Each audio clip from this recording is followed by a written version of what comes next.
It's a tale as old as time, or at least as old as 2012 when Sir Andrew Strauss retired from Test cricket. A promising young prospect who is tallying up runs for fun in the domestic game is thrust into the international spotlight to open for England, only to be found wanting in one area or another before being shunted back down into the county game with the entire cycle starting all over again with a different batsman that we are assured will be the answer to all our top order problems and will finally lift the increasing weight off of Joe Root's back as he continues to carry on now famously misfiring top order. It's one of life's great mysteries as to why we struggle so much to find that opener, alongside such questions as why do some car shops use an apostrophe in MOTs and then others don't? But the cold hard facts are that since Strauss's aforementioned retirement, England have used a total of 22 different opening batsmen as of the July-August South Africa Test series. If that doesn't shock you in the way I intended, what about the frightening stat that of the 22 batsmen, only 3 have averaged above 31?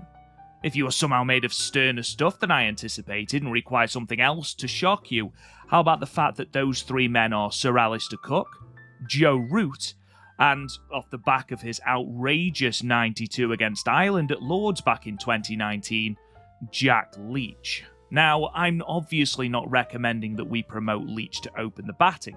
Sorry, the nut. But it's certainly an eye-opening statistic that none of the men we bring in as specialist batsmen to open the innings are performing at international standards. Now, there are plenty of reasons for this, ones that I am not going to get into during this video, but they're the same reasons that have been used as somewhat of a crutch during lean spells with the bat. Enter Zak Crawley. Now, I want to make clear from the outset that I like Zak Crawley. His 267 against Pakistan and his 121 in the first match of the West Indies tour gained him a lot of plaudits from the like of Viv Richards and Sourav Ganguly, while his performances in the COVID-hit year that was 2020 meant that he was named one of Wisden Cricketers of the Year. In fact, during the latest in a long line of disappointing and embarrassing Ashes tours down under, I was incredibly vocal about bringing Crawley back into the fold. But fast forward to 2022, and Crawley looks like a deer in the headlights, a shadow of his former self with his seeming inability to resist his trademark booming cover drives while the ball is swinging, or to adapt his game depending on how the pitch is playing, has led to many calling for his head.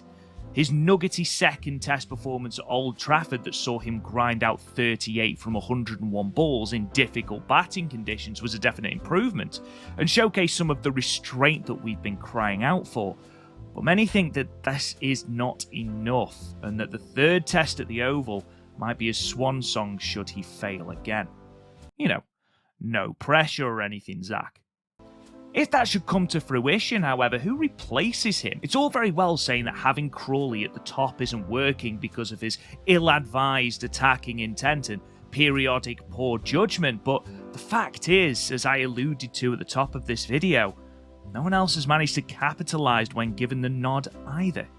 With that, I'm going to don my very best national selector hat and delve into England's bag of talent to see who could replace Zak Crawley at the top of the order. Number 6, Harry Brook, Yorkshire. We start with perhaps the name everybody expected to see on this list, the Yorkshire-born thriller Harry Brook. Yet to make his debut despite an outstanding county season that sees him average an eye-watering 107 in red ball cricket, Brook has come tantalisingly close to featuring in the Test setup, both during the New Zealand and South Africa series, but as of yet hasn't quite managed to break through. The fact that Brook is so prolific in the shorter format of the game might bring his temperament into question to be an opener, but he has previous experience of opening domestically, and though his numbers from the 2018 and 19 campaigns are nowhere near as impressive, there were apparently no glaring errors in his technique. Throw into the mix the fact that Brook has the backing of England's former captain opener Sir Alistair Cook, and let's face it, with over 12,000 test runs to his name, he probably knows what he's talking about, and the case for Brook to debut at the top of the order is certainly one to consider. Wherever he does end up batting when he plays for England, note the when and not the if, I truly feel we have a special international standard talent for the future. Number 5, Sam Northeast Glamorgan. Somewhat of a stalwart of county cricket, the now 32-year-old Northeast has repeatedly demonstrated his undoubtable talent without success in terms of an England call-up.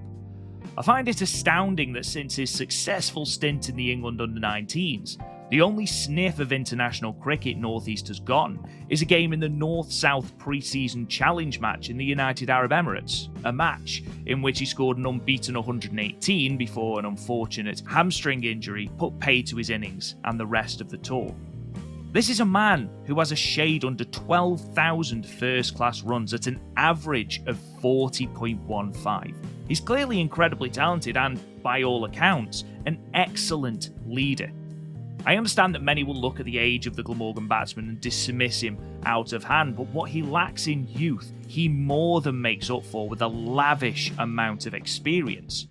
Though not a seasoned opener by any stretch of the imagination, having opened the innings only a handful of times, you cannot doubt the temperament and judgment of a man who recently struck an astonishing unbeaten 410 in a recent county game against Leicestershire, making him one of only 9 people to eclipse the 400 mark in first-class cricket.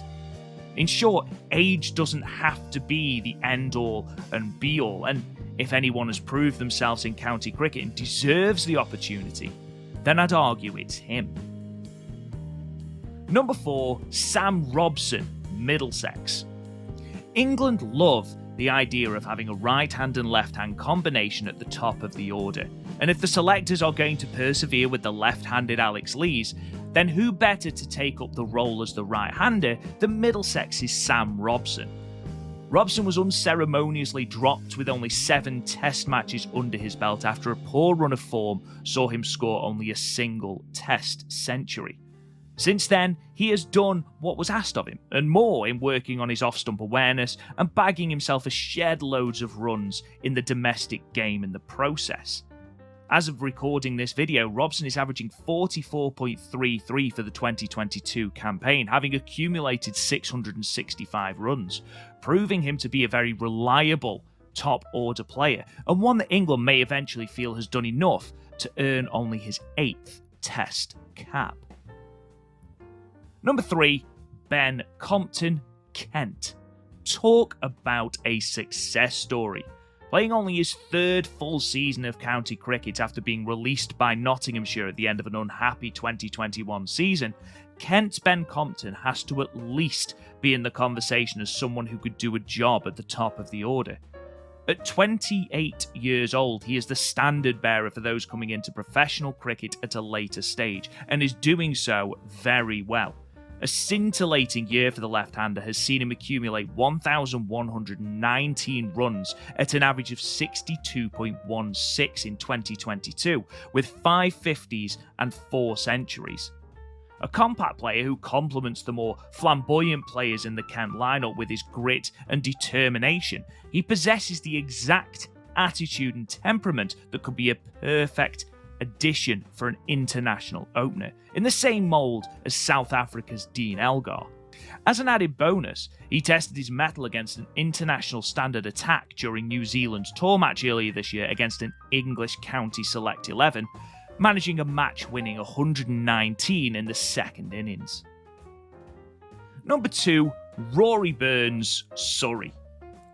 With many of the more sensible names bandied about in this and many other like-minded lists, it's the same rotation of batsmen who have already had their opportunity. People seem to think that once you've had your chance in the England setup, that is it, and you are relegated to a life of domestic cricket obscurity. But that's simply not the case. Case in point, Andrew Strauss, one of the most successful captains in England's history, was dropped from the side after 43 test matches back in 2007 after a woeful run of form that saw him go over 25 test innings without a century. He would return against New Zealand later that year, and the rest, as they say, is history. With that in mind, the man I feel who could capitalise on a Strauss-like second chance is Rory Burns, who, aside from having an offensively unorthodox stance and technique, I feel was a little unlucky to be dropped in the first place. His current Test record stands at 1,789 runs at an average of 30.32, with 3 Test centuries to go along with his 11 50s from his 32 Test matches. But until that's compared to something, they're just numbers. So, Crawley averages just 22.69 in his 19 tests, while Keaton Jennings, another man who could viably be on this list due to his excellent form in the county championship, averages 25.16, whilst only averaging 17.72 in England.